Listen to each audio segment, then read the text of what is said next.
Pues es ¿Por que, qué lo sería? Es que han saqueado mucho el país, en toda la historia, desde luego en la colonia, en los 3 siglos de dominación colonial saquearon a México, ¿no? Eso es conocido por todos, evidente. También en el siglo XIX, en el siglo XX, la Revolución Mexicana se desvió precisamente por la corrupción, porque los políticos surgidos de la revolución se dedicaron a hacer negocios y a enriquecerse. No habíamos visto nada hasta ahora como el periodo neoliberal en cuanto a corrupción, del 83 a la fecha, desde Miguel de la Madrid, pero sobre todo con Salinas. Fíjate qué bueno que tocas ese tema. Leía yo esta mañana un muy interesante artículo, no sé si lo viste, de Jesús Silva Gestok Márquez en Reforma, que dice que pareciera que el gobierno de Peña Nieto tiene hasta vergüenza de mostrar lo que viene en su iniciativa, presentándola sin leyes o reglamentos secundarios, sí. Y apelando a la figura de Lázaro Cárdenas como para justificarla históricamente. Sí. Y decía, ¿por qué mejor no nos explican? Porque hay una historia de aperturas y de privatizaciones fallidas y dolorosas en México. ¿Por qué mejor no nos dicen que es como no que sea como la de Cárdenas, esa apertura que planteaba, que en su contexto y en su momento pues quizá era necesaria, sino por qué no nos dicen que no es como la de Salinas?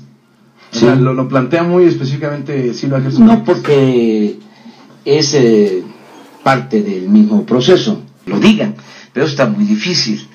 Yo para cerrar mi exposición sobre este tema de la corrupción y de por qué el robo del siglo, diría que no había antecedente de corrupción en México, de tanto saqueo, como el que se nos presenta en este periodo neoliberal, en estos 30 años, porque se quedaron con todo ya, con casi todo.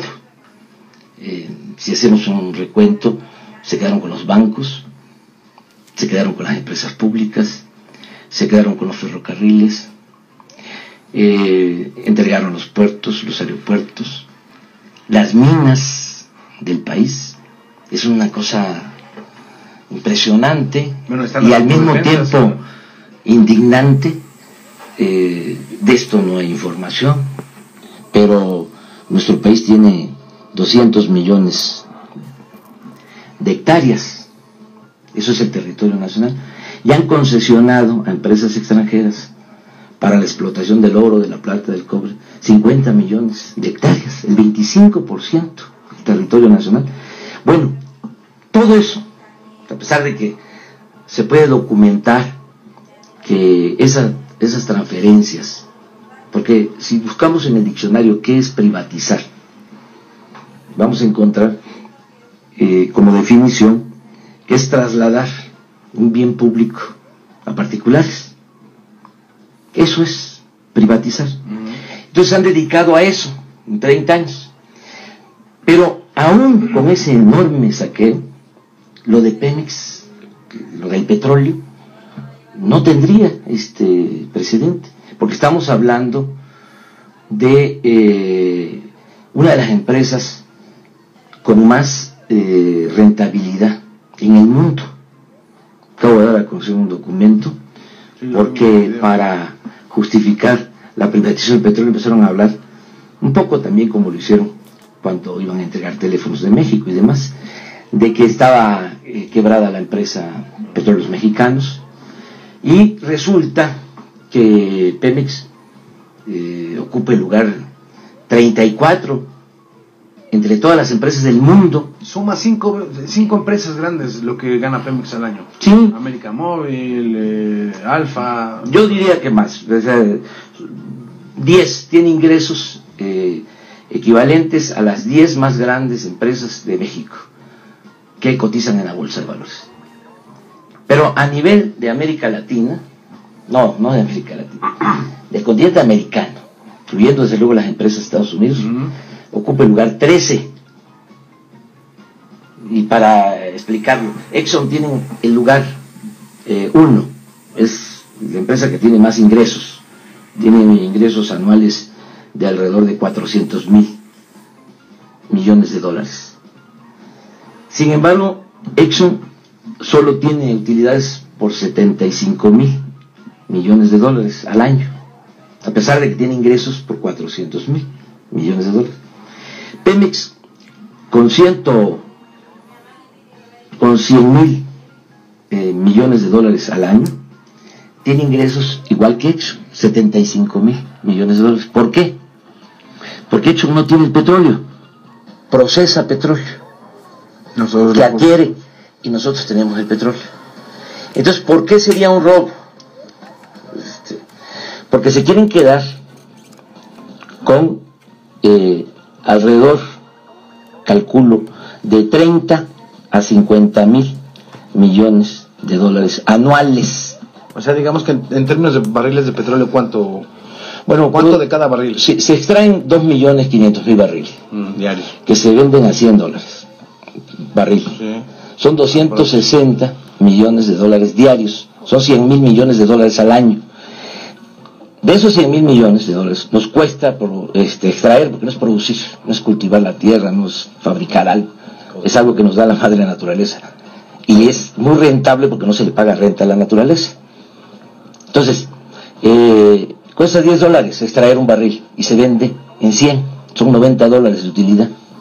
Debería de costar menos, que es lo que yo sostengo. Ahora, cuando dice se quieren quedar, ¿quiénes se quieren quedar? Porque hay varios interesados. Las empresas petroleras extranjeras, y desde luego también los que están entregando este bien de la nación y del pueblo, como lo han hecho siempre. Ahora, sin duda... pero vamos a explicar por qué es el robo. O sea, nada más porque porque no es una frase sin sustento. Es una acusación más bien. Sí, ¿no? Sí, es una acusación de corrupción, de saqueo, ¿sí? de robo al pueblo de México y a la nación, porque el petróleo es de todos los mexicanos. Y es una acusación por anticipado, digamos, sí, ¿no? Y advirtiendo lo que quieren hacer. Minority Report. Para que pues nos preparemos y hagamos algo y actuemos, porque esto va a terminar de hundir al país. Esto es gravísimo. Estaba yo escuchando que decías, a mí lo que me preocupa es que hay muchas muertes. Bueno, me duele decirlo, pero si se entrega el petróleo, van a haber más muertes. Me duele mucho decirlo. O sea, ¿no crees que se tiene que resolver o bajar primero el problema de inseguridad para poder pensar en hacer negocios? Es que el problema de la inseguridad se dio por esto, por el saqueo que ha habido, porque se han quedado con todo y no hay desarrollo, no hay crecimiento. Por eso es mentira lo que dicen, que si hay apertura y si se permite la inversión privada, va a haber más empleo. Va a haber más empleo. Bueno, llevamos 30 años entregando los bienes de la nación y en 30 años no ha habido crecimiento económico y no se han generado empleos y se está destruyendo el país. Por eso yo decía, y la violencia, ¿no? Es fruto de eso, es fruto podrido de esta política entreguista y antipopular. Pero, entonces, a ver, Andrés, lo que te quiero preguntar es que justo, o sea, ha sido muy lamentable la manera en la que se ha privatizado todo medio país, pero en el caso de Pemex, que sigue siendo de algún modo del Estado mexicano, el saqueo también ha sido constante, sí, por el sindicato, por las autoridades, por Hacienda, sí, el mismo régimen fiscal de Pemex, sí, o sea, tampoco es la panacea. Todo lo que tú quieras, pero para explicarlo también, de estos 100.000 millones de dólares, casi todo, que es 1.250.000 millones de pesos, va al presupuesto público.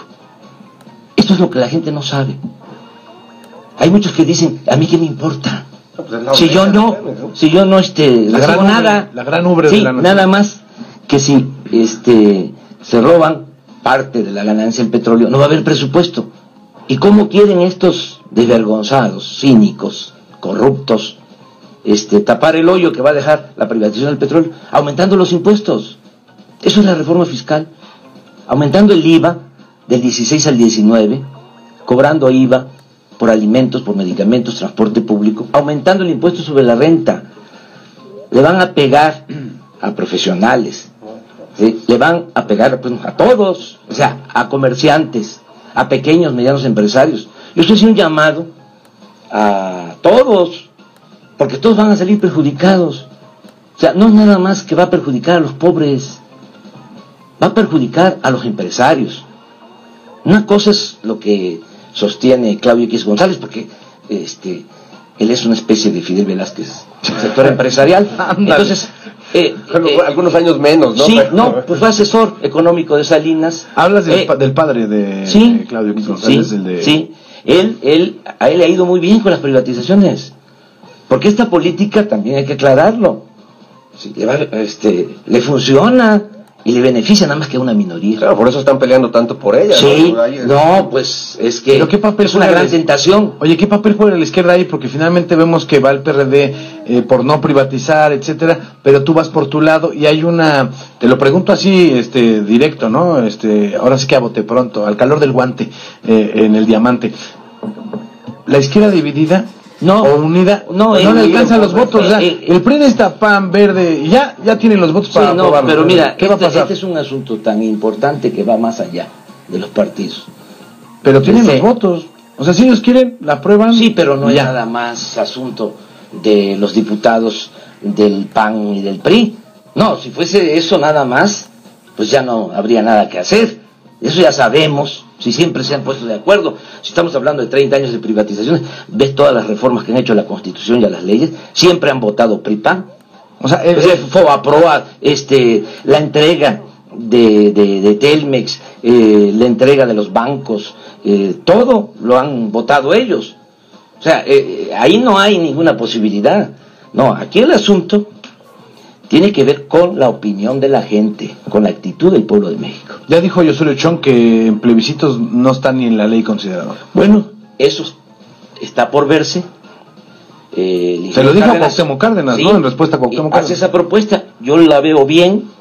O sea, ¿sí? ¿La abrazas? Claro que sí. O sea, ¿por qué no se le pregunta a la gente?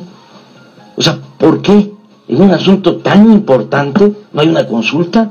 ¿No se le toma en cuenta no se toma en cuenta la opinión de la gente? Oye, ¿por qué no le preguntamos a la gente en Twitter y en Facebook de una vez que nos diga, ¿le entraría usted a contestar una consulta pública sobre la reforma energética? Pregúntalo. Aprovechamos para ir a una pausa y regresamos para seguir platicando, ¿te parece? Si quieren o no ser consultados o no. Órale, ahorita lo preguntamos y hacemos una mini encuesta en Facebook para ver qué resultado arroja. Sí. Vamos, mientras regresamos, no se vayan.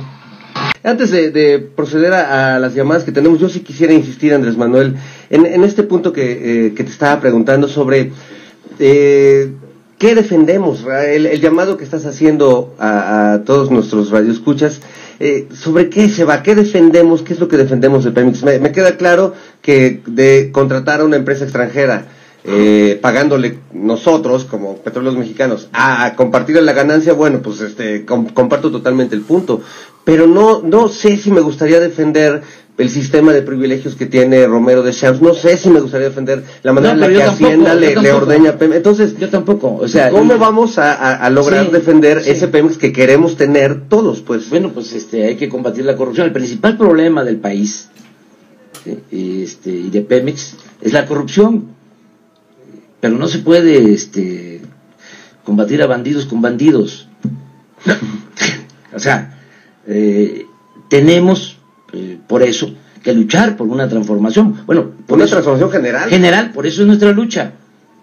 Por eso no nos hacemos a un lado, no nos jubilamos, porque queremos la transformación de nuestro país, porque ese es un régimen caduco, un régimen de corrupción, de injusticias, de privilegios. Mientras se mantenga este régimen, no vamos a encontrar la salida, ni como pueblo ni como nación. Entonces, nosotros estamos luchando para eso, para transformar.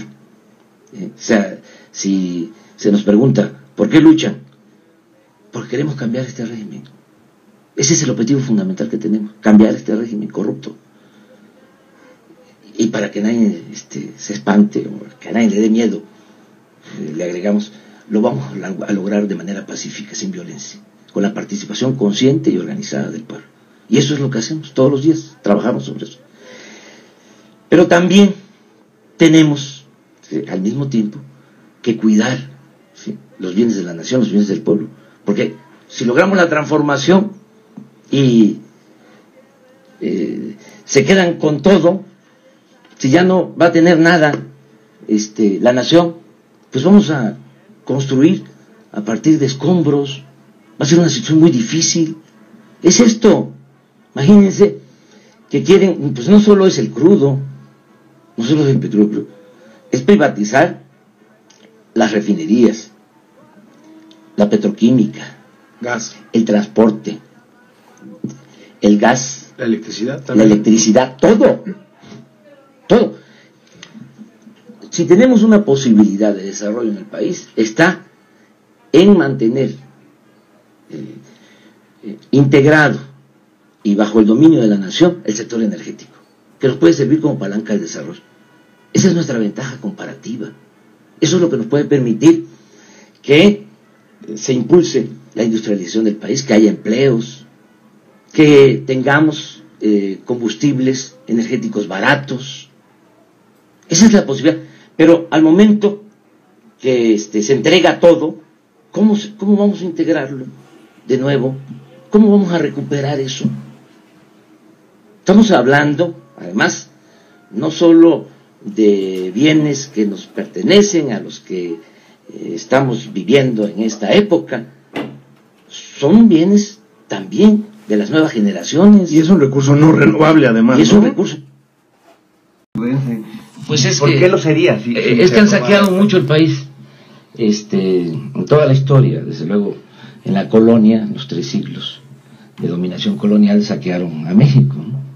Eso es conocido por todos, evidente. También en el siglo XIX, en el siglo XX, la Revolución Mexicana ¿Por qué mejor no nos dicen que es como, no que sea como la de Cárdenas, esa apertura que planteaba, que en su contexto y en su momento pues, quizá era necesaria, sino por qué no nos dicen que no es como la de Salinas? O sea, lo plantea muy específicamente Silva Jesús. No, porque es parte del mismo proceso, lo digan, pero está muy difícil. Yo para cerrar mi exposición sobre este tema de la corrupción y de por qué el robo del siglo, diría que no había, sobre todo con Salinas. Fíjate, qué bueno que tocas ese tema. Leía yo hoy, esta mañana, un muy interesante artículo, no sé si lo viste, de Jesús Silva Jesús Márquez en Reforma, que dice que pareciera que el gobierno de Peña Nieto tiene hasta vergüenza de mostrar lo que viene en su iniciativa, presentándola sin leyes o reglamentos secundarios, sí. Y apelando a la figura de Lázaro Cárdenas como para justificarla históricamente. Sí. Y decía, ¿por qué mejor no nos explican? Porque hay una historia de aperturas y de privatizaciones fallidas y dolorosas en México. Antecedente de corrupción en México, de tanto saqueo, como el que se nos presenta en este periodo neoliberal, en estos 30 años, porque se quedaron con todo ya, con casi todo. Si hacemos un recuento, se quedaron con los bancos, se quedaron con las empresas públicas, se quedaron con los ferrocarriles, desvió precisamente por la corrupción, porque los políticos surgidos de la revolución se dedicaron a hacer negocios y a enriquecerse. No habíamos visto nada hasta ahora como el periodo neoliberal en cuanto a corrupción, del 83 a la fecha, desde Miguel de la Madrid,